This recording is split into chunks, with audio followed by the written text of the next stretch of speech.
নমস্কাৰ আপোনালোক সকলোকে পুনৰবাৰ টিকে মাইণ্ডৰ অন্য এটা ৰাতিপুৱাৰ ধামাকাদাৰ খবৰলৈ স্বাগতম জনাইছো।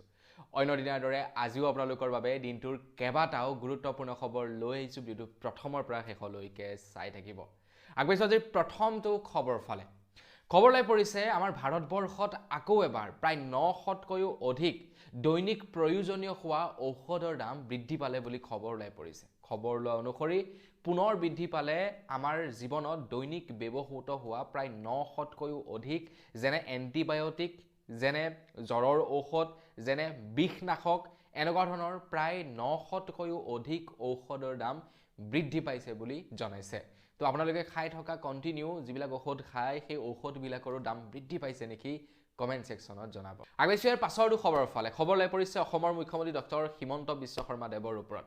অসমৰ মুখ্যমন্ত্ৰী ডক্টৰ হিমন্ত বিশ্ব শৰ্মা দেৱক যেতিয়াই নেকি সাংবাদিকসকলে বিভিন্ন ধৰণৰ কুৱেশ্যন কৰে, তো তেখেতে কুৱেশ্যনসমূহ খুব সুন্দৰকৈ উত্তৰ দিয়ে। আপোনালোকেও হয়তো দেখা পাইছে।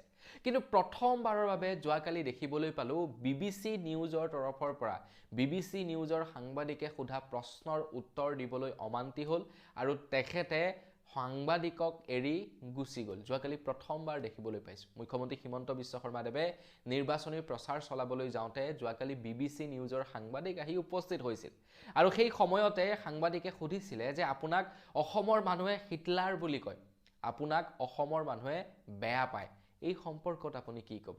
তেতিয়া অসমৰ মুখ্যমন্ত্ৰী ডক্টৰ হিমন্ত বিশ্ব শৰ্মাদেৱে BBC নিউজৰ উত্তৰ দিয়াৰ পৰিৱৰ্তে তেখেতে BBC নিউজক বাদ দি মানে গুচি যোৱা দেখিবলৈ পোৱা গ'ল। হয়তো চাগে মুখ্যমন্ত্ৰী ডাঙৰীয়া দেৱে যোৱাকালি প্ৰথমবাৰৰ বাবে সাংবাদিকৰ প্ৰশ্ন উত্তৰ নিদিয়াকৈ যোৱা আমি দেখিবলৈ পাইছোঁ। আগবাঢ়িছো ইয়াৰ পাছৰটো খবৰ ফালে। এইবাৰ জাতীয় সংগঠনসমূহে পলিটিকেল পাৰ্টিসমূহক অপেনলি ছাপোৰ্ট কৰা দেখিবলৈ পাইছোঁ।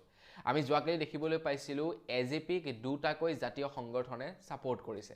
এইবাৰ শিৱসাগৰৰ পৰা খবৰ ওলাই পৰিছে শিৱসাগৰত প্ৰায় 14টাকৈ জাতীয় সংগঠনে কুশল দুৱৰী অৰ্থাৎ বিজেপিৰ যিজন প্ৰাৰ্থী বিজেপিৰ প্ৰাৰ্থীজনক ছাপোৰ্ট কৰিছে।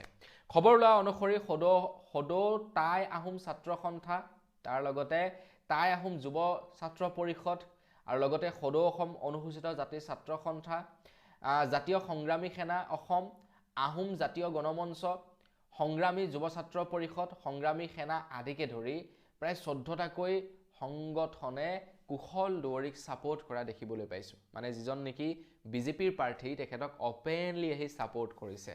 তো আপোনালোকে কি ক'ব জাতীয় সংগঠনসমূহৰ ওপৰত কমেণ্ট ছেকশ্যনত জনাব। আগতে ছাপোৰ্ট কৰে যদিও মুকলিমুৱাকৈ নকৰে, কিন্তু এইবাৰ মুকলিকৈ ছাপোৰ্ট কৰিছে। আগবাঢ়িছো ইয়াৰ পাছৰটো খবৰৰ ফালে। আমাৰ সকলোৰে মৰমৰ জুবিনদাৰ পত্নী গৌৰিমা বৌৰ যোৱাকালি স্বাস্থ্যৰ অৱস্থা বৰ বিশেষ ভাল নাছিলে, যাৰ কাৰণে তেখেতক তৎকালীনভাৱে হস্পিটেলত ভৰ্তি কৰোৱাব লগা হয় বুলি জনাইছে। ডক্টৰে জনোৱা অনুসৰি গৌৰিমা বৌৰ প্ৰেছাৰ একেবাৰে ল', ছুগাৰ একেবাৰে ল' হৈ আছিলে, যাৰ ফলত নেকি একদম অতি সোনকালতকৈ সোনকালে গৌৰিমা বৌক হস্পিটেলত ভৰ্তি কৰোৱা হয়। তো তেখেতে নিজৰ স্বাস্থ্যৰ প্ৰতি মোৰ মতে অকণমান গুৰুত্ব প্ৰদান কৰিব লাগে। তো তেখেতে ইফালৰ পৰা সিফালে নন ষ্টপ ঘূৰি আছে, আনফালে এটা মানসিক চাপতো ভুগি আছে। গতিকে এইবিলাকে তেখেতক মানে জুৰুলা কৰি মাৰিছে। গতিকে বৌয়ে অকণমান স্বাস্থ্যৰ প্ৰতি গুৰুত্ব দিয়াটো মই ভাবোঁ দৰকাৰ আছে। আগবাঢ়িছো ইয়াৰ পাছৰটো খবৰ ফালে। আপোনালোকে যদি LPG চিলিণ্ডাৰ লাভ কৰা নাই তেন্তে আপোনালোকৰ কাৰণে এটা ভাল খবৰ ওলাই পৰিছে। আপোনালোকে বাৰু LPG চিলিণ্ডাৰ লাভ কৰিছে নে নাই কৰা কমেণ্ট ছেকশ্যনত জনাবলৈ কিন্তু নাপাহৰিব। যিসকল লোকে LPG চিলিণ্ডাৰ লাভ কৰা নাই তো তেওঁলোকে এতিয়া সৰু LPG চিলিণ্ডাৰ ল'ব পাৰিব বুলি জনাইছে। তো ইণ্ডিয়ান অইল, HP, ভাৰত পেট্ৰলিয়ামৰ ফালৰ পৰা জনাইছে যে তেওঁলোকৰ যিটো নেকি 5 কেজি ওজনৰ চিলিণ্ডাৰ আছে সেইটো বৰ্তমান মুকলি কৰি দিছে প্ৰত্যেকৰে কাৰণে। আপোনালোকে ল'ব পাৰিব যদিহে আপোনালোকে গেছৰ নাটনিত বৰ্তমান সময়ত ভুগি আছে। ধৰি লওক আপোনাৰ যেনিবা গেছৰ বৰ বিশেষ প্ৰয়োজন নাই, গোটেই মাহটোত খুব বেছিতকৈ বেছি আপোনালোকৰ ধৰি লওক আধা টেংকি খৰচা হয় বা এটা টেংকি আপোনালোকক 2-3 মাহ দিন চলি যায়, তেনে অৱস্থাত আপোনালোকে 5 কেজি ওজনৰ গেছটো ক্ৰয় কৰিব পাৰে আৰু আপোনালোকৰ কাৰণে মুকলি কৰি দিয়া হৈছে। আগবাঢ়িছো ইয়াৰ পাছৰটো খবৰ ফালে। যিসকলে আইফোন ভাল পায় তেওঁলোকৰ কাৰণে খবৰটো ওলাই পৰিছে। খবৰ ওলাই পৰিছে আইফোনৰ বা এপল কোম্পানীৰ 50 বছৰীয়া এনিভাৰ্চাৰীৰ বাবে iPhone 17 Pro'ৰ এটা নতুন ভাৰ্চন আপোনালোকৰ কাৰণে মুকলি কৰিছে, যিটোৰ ষ্টাৰ্টিং প্ৰাইচ হ'ব প্ৰায় $9,630। এটা মানে কম প্ৰাইজত আপোনালোকে লাভ কৰিব iPhone 17 Pro, য'ত নেকি আপোনালোকে এটা অন্য লুকছত দেখিবলৈ পাব বুলি জনাইছে।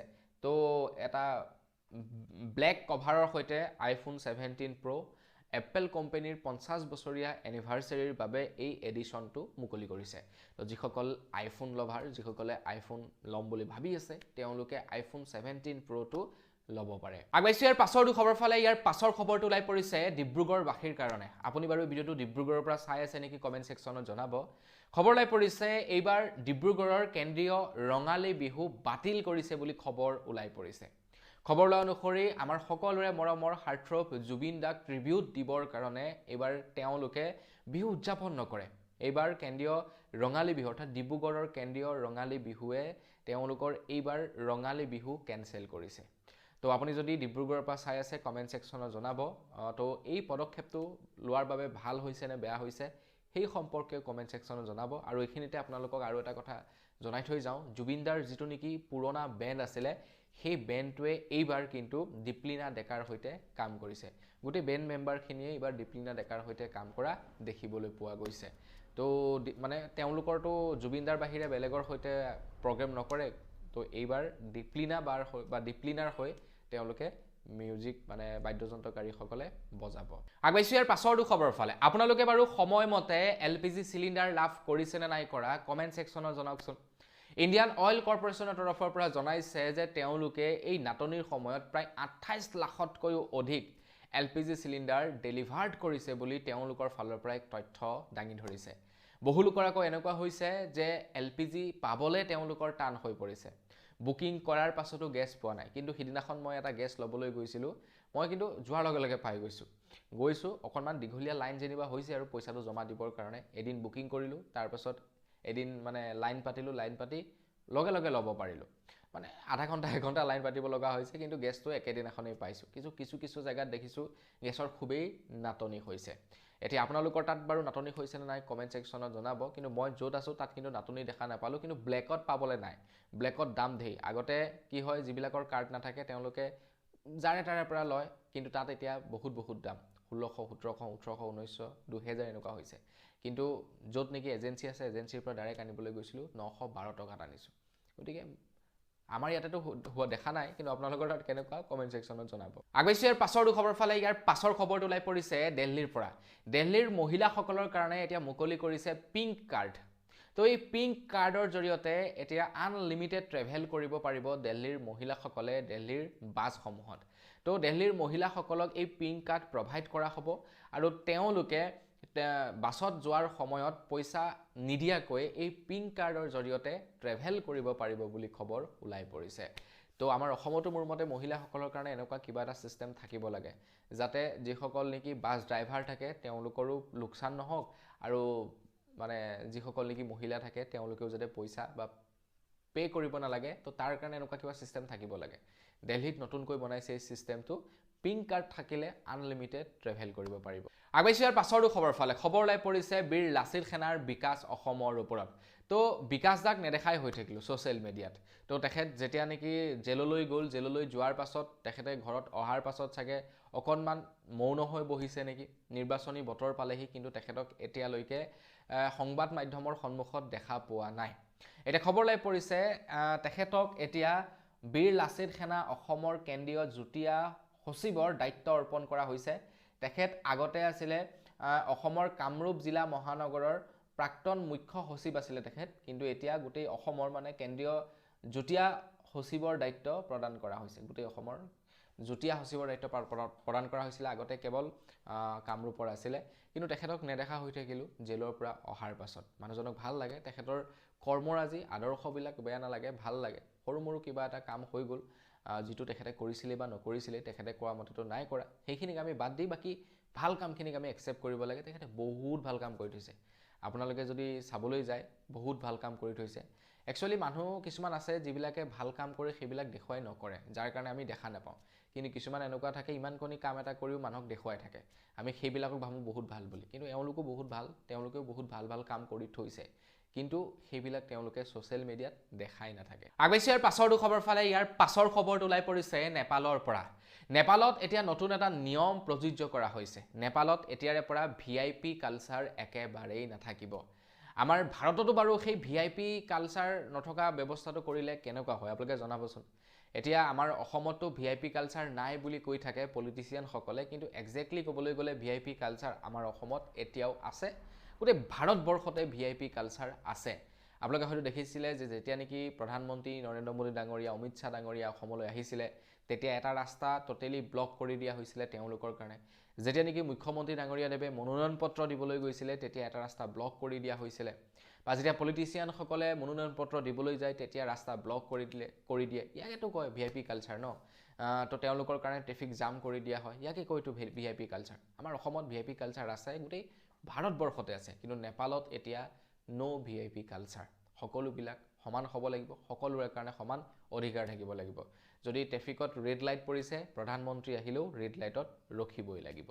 তো এই নিয়ম যদি আমাৰ ভাৰততো লাগু কৰি দিয়ে, কেনে হ'ব বাৰু? কমেণ্ট ছেকশ্যনত জনাব। আগবাইছোঁ ইয়াৰ পাছৰটো খবৰ ফালে। যোৱাকালি এটা ভিডিঅ' দেখা পালোঁ, যিটো ভিডিঅ' মই ইয়াতে আপোনালোকক এতিয়া দেখুৱাব নোৱাৰিম। ভিডিঅ'টো দেখি কিছু কথা মনত পৰি গ'ল। সময় আছিলে কা আন্দোলনৰ সময়ত অসম পুলিচে আমাৰ অসমৰ কেইজনমান কা প্ৰটেষ্টকাৰীক প্ৰায় 5 জনলৈ বুলি গুলি নিক্ষেপ কৰিছিলে, আৰু তেওঁলোক থিতাতে মৃত্যু হৈছিলে। ভিডিঅ'টো দেখা পাই মানে খবৰটোৰ সম্পৰ্কে আপোনালোকক উনুকিয়াবৰ কাৰণে ইয়াতে সংলগ্ন কৰি দিলোঁ। আপোনালোকেও মনত ৰাখিব আৰু সেইবোৰ চাই মেলিহে আগন্তুক নিৰ্বাচনত কিন্তু ভোটটো দিব। 5 জনকৈ যুৱকক কেনেকৈ হত্যা কৰা হৈছিলে সেই বস্তুবিলাক চাই ল'ব। আগবাইছোঁ ইয়াৰ পাছৰটো খবৰ ফালে। ইয়াৰ পাছৰ খবৰটো ওলাই পৰিছে পাকিস্তানৰ পৰা। পাকিস্তানত পাৰ লিটাৰ পেট্ৰলৰ দাম এতিয়া 458 টকা হৈছে। পাৰ লিটাৰ ডিজেলৰ দাম এতিয়া 520 টকা হৈছেগৈ। মা খচম, এনেকুৱা যদি আমাৰ ভাৰতত হয় কেনেকুৱা হ'ব বাৰু কওকচোন বাৰু। 400 টকা পাৰ কৰিছে পেট্ৰলৰ দামে, 500 টকা পাৰ কৰিছে ডিজেলৰ দামে। পাকিস্তানৰ এই অৱস্থা। আৰু মধ্যপ্ৰাচ্যৰ যুদ্ধ যদি এনেকৈ অবিৰতভাৱে চলি থাকে, তেনেহ'লেতো আমাৰ অসমতো কিমান হ'বগৈ ঠিক নাই। আমাৰ অসমতো খবৰ লোৱা অনুসৰি ডিজেলৰ প্ৰাইচ 13 টকা, 15 টকা, আৰু পেট্ৰলৰ দাম 5 টকা ইনক্ৰিজ হৈছিল। আগবাইছোঁ ইয়াৰ পাছৰটো খবৰ ফালে। খবৰ লৈ পৰিছে সাংসদ ৰাঘৱ চদ্দাৰ ওপৰত। ৰিচেণ্টলি ৰাঘৱ চদ্দা খুবেই ভাইৰেল হৈ পৰিছিলে সামাজিক মাধ্যমত, কিয়নো ৰাঘৱ চদ্দাই এনেকুৱা কিছুমান টপিকৰ ওপৰত মাত মাতিছিলে যিবিলাক নেকি সচৰাচৰ আমি কোনো পলিটিচিয়ানক মাত মতা দেখিবলৈ নাপাওঁ। সৰু সৰু কথাত মাত মাতিছিলে ৰাঘৱ চদ্দাই। কিন্তু ৰাঘৱ চদ্দাই আকৌ বিজেপিৰ এগেইনষ্টত এটাও ৱৰ্ড কোৱা নাছিলে। তেখেতে মাত মাতিছিলে আমাৰ ভাৰতবৰ্ষত চলি থকা কোম্পানীবিলাকৰ ৰুল ৰেগুলেশ্যনবিলাকৰ ওপৰত। তেখেতে মাত মাতিছিলে যে ব্লিংকিট বা ছুইগি জমেটোৱে 10 মিনিটৰ যি ডেলিভাৰী কৰে, সেই ডেলিভাৰী 10 মিনিটটো নাইকিয়া কৰি দিব লাগে। তেখেতে মাত মাতিছিলে যে এয়াৰপৰ্টত একাপ চাহৰ দাম 200 টকা 10 টকা কৰিব লাগে। তেখেতে মাত মাতিছিলে যে আমি দৈনিক যি নেকি ৰিচাৰ্জ প্লেন কৰোঁ, সেই ৰিচাৰ্জ প্লেন আমি 28 দিনৰ কাৰণে পাওঁ, 30 দিন কৰি দিব লাগে। এনেকুৱা বিষয়বস্তুবিলাকৰ ওপৰত মাত মাতিছিলে। কিন্তু তেখেতে আম আদমি পাৰ্টিৰ ওপৰত বা তেখেতে বিজেপি পাৰ্টিৰ বিৰুদ্ধে এটা ৱৰ্ডো মাত মতা নাছিলে। তেখেতে প্ৰধানমন্ত্ৰী নৰেন্দ্ৰ মোদী ডাঙৰীয়াৰ কৰ্মৰাজিৰ ওপৰত এটা মাতো মতা নাছিলে। যিবিলাক নেকি আপোনাৰ ধৰি লওক ডাঙৰ ডাঙৰ ইছ্যু, সেইবিলাকৰ ওপৰত মাত মতা নাছিলে। বিজেপিৰ বিৰুদ্ধে তেখেতে কথা ক'বৰ কাৰণে ভয় কৰিছিলে। আৰু তাৰ পাছতেই এতিয়া তেখেতক লৈ বিদ্ৰোহ আৰম্ভ হৈ গৈছে আম আদমি পাৰ্টিৰ ওপৰত। আৰু তেখেতে যোৱাকালি এটা ভিডিঅ' প্ৰচাৰ কৰিছে নিজৰ ফালৰ পৰা। এতিয়া হয়তো তেখেতে আম আদমি পাৰ্টি এৰিবও পাৰে। খবৰ লোৱা অনুসৰি হয়তো কংগ্ৰেছ নহ'লে বিজেপিত যোগদান কৰিব বুলি খবৰ ওলাইছে, কিয়নো কিছু দিনৰে পৰা ৰাঘৱ চদ্দাই না বিজেপিৰ বিষয়ে বেয়াকৈ কৈছে, না কংগ্ৰেছৰ বিষয়ে। গতিকে যিকোনো এটা পাৰ্টিত যোগদান কৰিব বুলি খবৰ ওলাই পৰিছে। আৰু যোগদান নকৰিলেও তেখেতে আম আদমি পাৰ্টিত থাকিব নোৱাৰে। কিছু লোকে কৈছে তেখেতক নিজাববীয়াকৈ পাৰ্টি গঠন কৰিবৰ কাৰণে। গতিকে পলিটিচিয়ানক বিশ্বাস কৰিব নোৱাৰি। আগবাইছোঁ ইয়াৰ পাছৰটো খবৰ ফালে। ইয়াৰ পাছৰ খবৰটো ওলাই পৰিছে হায়দৰাবাদৰ পৰা। হায়দৰাবাদত এজন ব্যক্তিয়ে প্ৰায় 400তকৈও অধিক LPG চিলিণ্ডাৰ মাটিত পুতি থৈছিলে। মানে বৰ্তমান যি নেকি LPGৰ ক্ৰাইচিছ হৈছে, সেই ক্ৰাইচিছৰ সময়ত মানে তেখেতে এটা ভাল মুনাফা অৰ্জন কৰিবৰ কাৰণে 400তকৈও LPG চিলিণ্ডাৰ ষ্টক কৰি মাটিত পুতি থৈছিলে, আৰু অধিক দামত তেখেতে বিক্ৰী কৰাৰ প্ৰচেষ্টা চলাইছিলে। কিন্তু ভগৱানৰ কপাল, মানে তেখেতৰ কপাল বেয়া আছিলে, ধৰা পৰিলে, আৰু 400 LPG চিলিণ্ডাৰসহ তেখেতক আটক কৰা হৈছে। মানে তেওঁলোকে কি কৰিছে, যিবিলাক নেকি আপোনাৰ ব্লেক মাৰ্কেটত বিক্ৰী কৰে, তেওঁলোকে ষ্টক কৰি ৰাখি দিছে, যিমান পাৰে ষ্টক কৰি ৰাখিছে। আৰু মানুহততো গেছ লাগিবই, গেছৰ নাটনি হৈছে, যিমান পাৰে সিমান দামত বিক্ৰী কৰিছে। আগবাইছোঁ ইয়াৰ পাছৰটো খবৰ ফালে। ইয়াৰ পাছৰ খবৰটো ওলাই পৰিছে লখিমপুৰৰ চিলনীবাৰীৰ পৰা। লখিমপুৰৰ চিলনীবাৰীত যোৱাকালি নিজৰ পিতৃয়ে নিজ কন্যাৰ মাথা দুটুকুৰাকৈ কাটি দিলে। খবৰ লোৱা অনুসৰি ছোৱালীগৰাকীয়ে ট্ৰেইনত গৈ থকাৰ অৱস্থাত কিবা খাবৰ কাৰণে দেউতাকক বিচাৰিছিলে আৰু দেউতাকে কি কৰিলে, খঙতে ছোৱালীজনীক মানে মুণ্ডছেদন কৰি দিলে। চাওকচোন বাৰু কেনেকুৱা বাপেক হ'ব লাগিব, কিবা এটা খাবলৈ খোজাৰ কাৰণেই জীয়েকক একেবাৰে প্ৰাণে মাৰি পেলালে। এনেকুৱা ধৰণৰ বাপেকবিলাকক কি কৰিব লাগে বাৰু ভাবকচোন আপোনালোক। অলৰেডি বাপেকক পুলিচে মানে এৰেষ্ট কৰিছে, মোৰ মতে এৰেষ্ট নহয়, ডাইৰেক্টলি এনকাউণ্টাৰে কৰি দিব লাগে এনেকুৱা বাপেকবিলাক। আগবাইছোঁ ইয়াৰ পাছৰটো খবৰ ফালে। যোৱাকালি খুমটাই সমষ্টিত অসম জাতীয় পৰিষদে যোৱাকালি নিৰ্বাচনী প্ৰচাৰ চলাবলৈ গৈছিলে আৰু নিৰ্বাচনী প্ৰচাৰ চলাবলৈ যাওঁতে দেখিবলৈ পাইছোঁ বিজেপিৰ সদস্যসকলে তেওঁলোকক বাধা আৰোপ কৰিছে, তেওঁলোকক গো বেক ধ্বনি দি খেদিবলৈ চেষ্টা কৰিছে। একচুৱেলি বিজেপিয়ে ডাইৰেক্টলি ক'বলৈ গ'লে এবাৰ ভয় কৰিছে। বিজেপিয়ে ভয় কৰিছে যে তেওঁলোকে এইবাৰ হয়তো চৰকাৰ গঠন নকৰিবও পাৰে, কাৰণ এইবাৰ আঞ্চলিক দলসমূহ বা এইবাৰ বিৰোধী ঐক্যৰ যিবিলাক প্ৰাৰ্থীসমূহক দেখি হয়তো তেওঁলোকে চাগে ভয় কৰিছে, যাৰ কাৰণে নেকি আমি বিভিন্ন স্থানত দেখিবলৈ পাইছোঁ য'ত নেকি বিৰোধী ঐক্যই নিৰ্বাচনৰ প্ৰচাৰ চলাবলৈ গৈছে তাতে তেওঁলোকৰ সৈতে অপদস্থ কৰিছে। আৰু এয়াই হৈছে আমাৰ অসমৰ নতুন পলিটিক্সৰ এটা সূচনা। ভাবক আপোনালোকে, যিখন অসমত নেকি নিৰ্বাচনৰ সময়ত একো হাল্লা চিলা নহয়, সেইখন অসমত এইবাৰ নিৰ্বাচনৰ সময়ত মানে দেহৰক্ষী থকাৰ পাছতো প্ৰাৰ্থীসকলক এটেক কৰিছে, দেহৰক্ষী থকাৰ পাছতো তেওঁলোকে খেদি পঠিয়াইছে। গতিকে এনেকুৱা ধৰণৰ আগে কেতিয়াও শুনা নাছিলোঁ। এইবাৰ বিজেপিয়ে ভয় কৰিছে। আগবাইছোঁ ইয়াৰ পাছৰটো খবৰ ফালে। আমাৰ অসমত AIUDFৰ প্ৰচাৰ চলাবৰ কাৰণে আহিছিলে ওৱেচি। তেখেতৰ ফুল নামটো নাজানো দেই, তাৰ কাৰণে ক্ষমা কৰিব। তো যোৱাকালি অৱশ্যে মই এই খবৰটো কভাৰো কৰা নাছিলোঁ, কিন্তু যোৱাকালি এটা মানে খবৰ দেখা পালোঁ য'ত দেখিবলৈ পাইছোঁ মুখ্যমন্ত্ৰী হিমন্ত বিশ্ব শৰ্মাদেৱৰ যিজন নেকি PSO, তো সেই PSO জনকে ওৱেচিৰ PSOৰ নিযুক্তি দিয়া হৈছে। মানে ওৱেচিক নিৰাপত্তা দিবৰ কাৰণে সেই PSO জনক পঠোৱা হৈছিলে। কিছু ভিডিঅ' যোৱাকালি মানে ফটো যোৱাকালি সামাজিক মাধ্যমত ভাইৰেল হৈছে আৰু একাংশ লোকে এতিয়া প্ৰশ্ন উত্থাপিত কৰিছে যে হিমন্ত বিশ্ব শৰ্মাদেৱৰ ওৱেচিৰ ওপৰত ইমান কিয় মৰম জাগিলে যে তেখেতৰ PSO জনক মানে দেহৰক্ষীজনক ওৱেচিৰ ৰক্ষণাবেক্ষণ দিবৰ কাৰণে হিমন্ত বিশ্ব শৰ্মাদেৱে কিয় দিলে, তাক লৈ এতিয়া একাংশ লোকে প্ৰশ্ন উত্থাপিত কৰিছে। এতিয়া এই সম্পৰ্কত মই বৰ বিশেষ মানে ক'বলৈ নাযাওঁ, মোৰ নিজৰ মানে অপিনিয়ন দিবলৈ নাযাওঁ, নহ'লে এইবিলাক অকণমান পলিটিকেল ইছ্যুটো অকণমান বেয়া কথা হৈ যায়। বাকী কিয় দিলে বাৰু, কি ভাবে আপোনালোকে, আপোনালোকৰ ফালৰ পৰা কমেণ্ট ছেকশ্যনত জনাই থৈ যাব। তো বন্ধুসকল বছ, আজিৰ ভিডিঅ' জনাবলগীয়া খবৰ ইমানকেইটাই আছিলে। খবৰকেইটা জানি কেনে পালে সেই সম্পৰ্কত জনাব। যদি ভাল লাগিলে লাইক এটা কৰি দিব, চেনেল যদি ছাবস্ক্ৰাইব কৰা নাই ছাবস্ক্ৰাইবটো কৰি ল'ব। পুনৰ এটা ভিডিঅ' লগ পোৱাৰ আশা কৰিলোঁ বিদায় মাগিছোঁ। ধন্যবাদ। জয় অসম।